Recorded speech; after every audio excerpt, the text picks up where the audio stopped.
سيقول السفهاء من الناس ما ولاهم عن قبلتهم التي كانوا عليها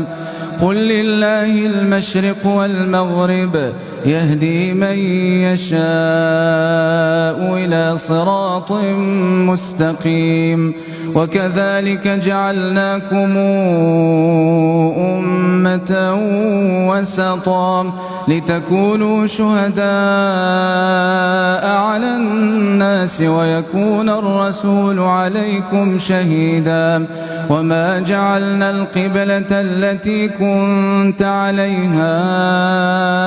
إلا لنعلم من يتبع الرسول ممن ينقلب على عقبيه وإن كانت لكبيرة إلا على الذين هدى الله وما كان الله ليضيع إيمانكم إن الله بالناس لرؤوف رحيم قد نرى تقلب وجهك في السماء فلنولينك قبلة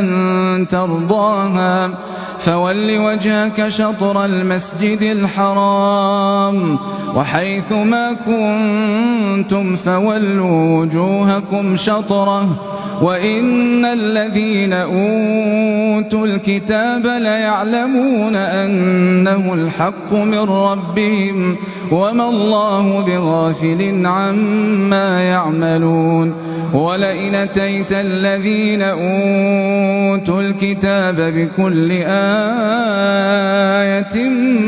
ما تبعوا قبلتك وما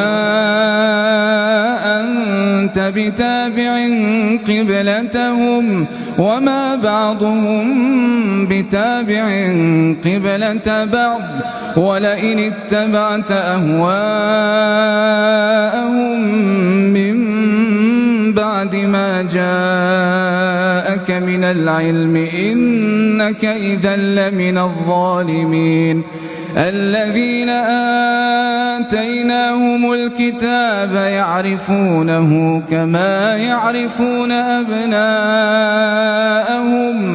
وإن فريقا منهم ليكتمون الحق وهم يعلمون الحق من ربك فلا تكونن